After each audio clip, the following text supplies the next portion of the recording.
नमस्कार, स्वागत है आप सभी का एक बार फिर से। अब तक हमने इस चैप्टर में लगभग सारी इंपॉर्टेंट बातें पढ़ ली हैं। आज ये हमारी लास्ट वीडियो है और इस चैप्टर को हम इस वीडियो में बिल्कुल अच्छे से ख़त्म कर लेंगे। देखो, हमारा इसमें फर्स्ट टॉपिक है डेयरी फार्मिंग। नाम से ही आपको पता चल रहा है कि यहाँ पे डेयरी की बात हो रही है, यानी कि पशुओं की बात हो रही है।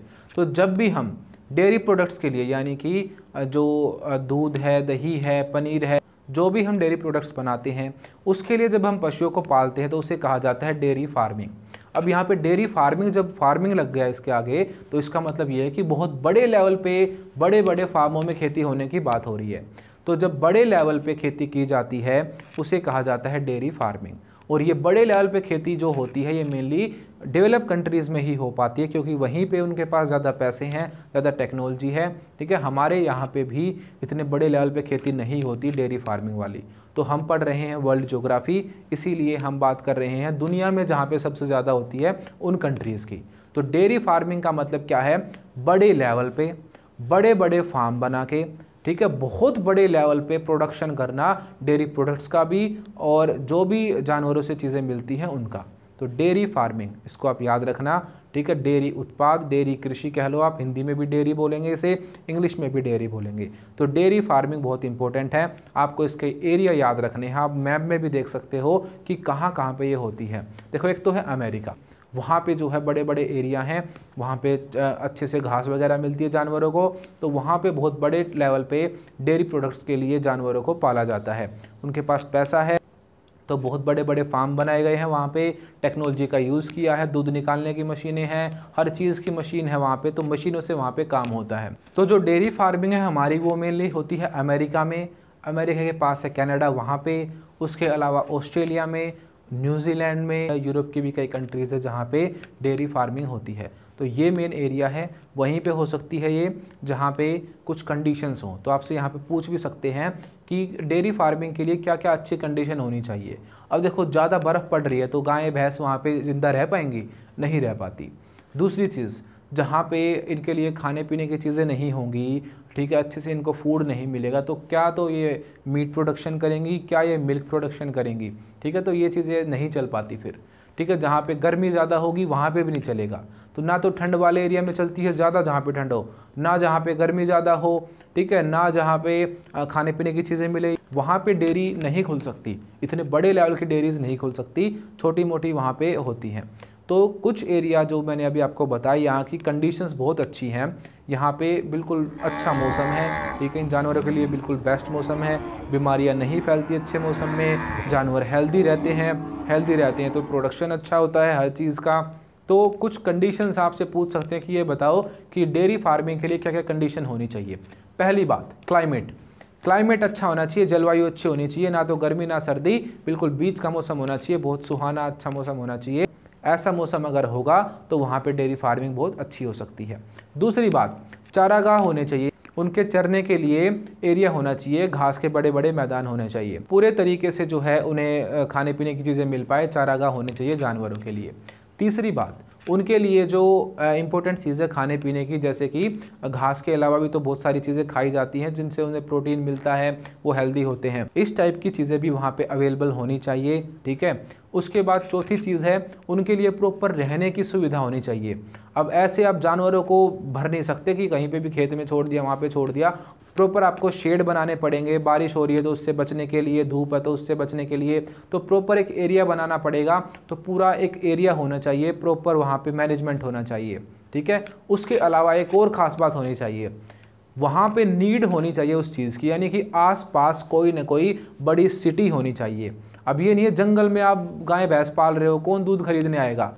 बड़ी डेवलप सिटीज़ आसपास होनी चाहिए। तो जो जो मैंने एरिया आपको बताए हैं, यहाँ पे ज़मीन भी बहुत खुली खुली है, एरिया भी है, मौसम भी है, और सबसे बड़ी बात, यहाँ पे डेयरी प्रोडक्ट्स को खरीदने वाले लोग भी हैं, यानी कि मार्केट भी है, आसपास बड़े बड़े शहर भी हैं। ठीक है, तो इन कंट्रीज़ में मेनली आप देखते हो कि एक तरफ तो बिल्कुल गाँव है और एकदम बिल्कुल हाई फाई शहर आ जाते हैं। तो बिल्कुल यहाँ पे नीड भी होनी ज़रूरी है। तो यही था कि क्या क्या कंडीशन होनी चाहिए डेयरी फार्मिंग के लिए, तो ये सारी कंडीशन होनी चाहिए। अच्छा मौसम हो, प्रॉपर सुविधा हो, खाने पीने के लिए मिले जानवरों को, बीमारियां ना फैले ऐसी कंडीशंस हो, अच्छे से प्रॉपर मैनेजमेंट हो, शेड वगैरह बना रखे हों, उसके अलावा मार्केट हो आसपास ताकि डेयरी प्रोडक्ट्स को बेचा जा सके। तो ये सारी कंडीशंस होंगी तभी डेयरी लग पाएगी। समझ गए। खेती के तो हमने सारे प्रकार ख़त्म कर लिए, डेयरी फार्मिंग को भी हम खेती में ही जोड़ेंगे। ठीक है, तो खेती के इतने सारे प्रकार हमने पढ़े हैं इस चैप्टर में, तो बिल्कुल मैंने आपको सारे समझा दिए हैं। अब आपका बस एक टॉपिक बचा है इस चैप्टर से, वो है खनन यानी कि माइनिंग, यानी जो हम खान है उसको खोदते हैं, जो हम कोयला निकालते हैं, पेट्रोलियम निकालते हैं, हीरे जवाहरात, मेटल, हर चीज़ हम खोद के निकालते हैं। ठीक है, ज़मीन के अंदर मिलती हैं वो चीज़ें हमें, तो जो है माइनिंग जो है उसके बारे में हम पढ़ने वाले हैं। तो हमारा टॉपिक है माइनिंग यानी कि खनन। अब माइनिंग भी जो है उसके अलग अलग टाइप होते हैं, अलग अलग प्रकार होते हैं। माइनिंग जो है वो दो टाइप की होती है। पहली है ओपन कास्ट माइनिंग, इसे बोलते हैं हिंदी में धरातलीय खनन, यानी कि धरा मतलब धरती, तल मतलब उसका सरफेस। तो ओपन जो कास्ट माइनिंग है वो होती है बिल्कुल सरफेस पे ही।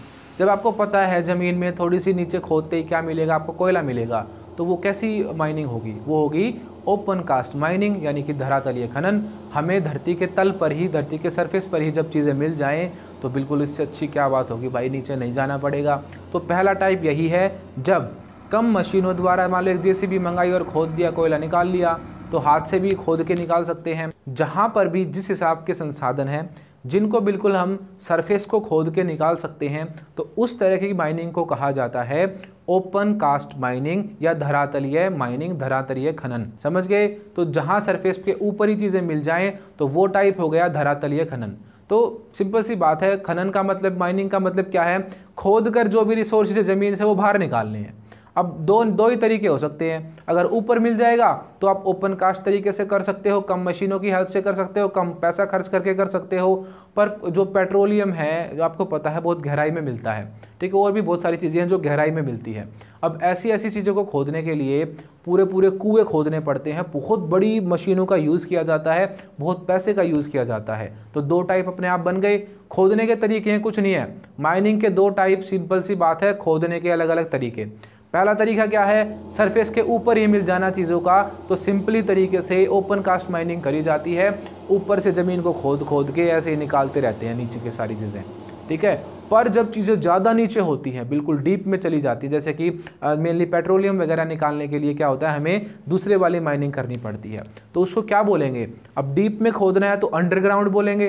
तो दूसरे वाली माइनिंग होती है हमारी भूमिगत खनन, अंडरग्राउंड माइनिंग, ठीक है। पहले वाली क्या थी, ओपन कास्ट, खुले में ही ऊपर से ही निकाल लेते थे चीज़ों को। दूसरे वाली है हमारी अंडरग्राउंड, यानी कि बहुत नीचे तक कुएं खोदने पड़ते हैं। इसे हिंदी में कूप की खनन भी बोलते हैं। कूप की मतलब कुएं खोदना, ठीक है। तो पहले क्या होता है, पूरी जो मिट्टी है, ज़मीन है, वहाँ पे क्या खोदा जाता है, कुआं खोदा जाता है।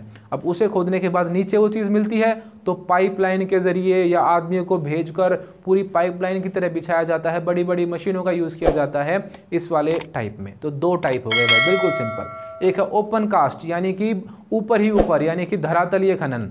दूसरा है गहराई में जाकर, यानी कि अंडरग्राउंड जाकर, अंडरग्राउंड जो है माइनिंग या भूमिगत खनन। बिल्कुल सिंपल, समझ गए। तो ये दो टाइप थे माइनिंग के। अब ये बात आप याद रखना, पहले के टाइम पे क्या था, जो डेवलप कंट्रीज थी वो माइनिंग पर बहुत फोकस रखती थी, पर आज के टाइम पे वो इस चीज़ पे कम फोकस रखती हैं। और जो डेवलपिंग कंट्रीज है जैसे कि इंडिया है, ये कंट्रीज़ माइनिंग पे ज़्यादा फोकस दे रही है, क्योंकि यूरोपियन कंट्रीज़ में, अमेरिकन कंट्रीज़ में, आप किसी भी वेस्टर्न कंट्री की बात करो, वहाँ पे आजकल लेबर जो है वो बहुत ज़्यादा चार्ज कर रही है, क्योंकि वहाँ पे जनसंख्या कम है, लोग दूसरे काम धंधों में लगे हुए हैं। तो उन देशों ने माइनिंग पर कम फोकस किया है। ऐसा नहीं माइनिंग करते नहीं, वो माइनिंग करते हैं, पर इस बिज़नेस में वो कम है अब। और जो डेवलपिंग कंट्रीज़ हैं जैसे कि इंडिया हुआ, अफ्रीका की बहुत सारी कंट्रीज़ हुई, उन्होंने माइनिंग पे बहुत ज़्यादा जोर दे रखा है, ठीक है। तो वो माइनिंग ज़्यादा करते हैं क्योंकि यहाँ पे लेबर जो है वो सस्ती मिलती है और माइनिंग में बहुत बेनिफिट होता है। ज़मीन से खोदकर निकालने को क्या बोलते हैं, माइनिंग यानी कि खनन। खनन दो टाइप से होता है, पहला है ऊपर ही ऊपर सरफेस से निकाल लेना, ओपन कास्ट माइनिंग, धरातलीय खनन। दूसरे टाइप का खनन है ज़मीन में बिल्कुल नीचे अंडरग्राउंड पाइपलाइन बिछा के, बड़ी बड़ी मशीनों का यूज़ करके, बहुत पैसा खर्च करके क्या करना, माइनिंग करना, ठीक है, कुएँ खोद खोद कर माइनिंग करना।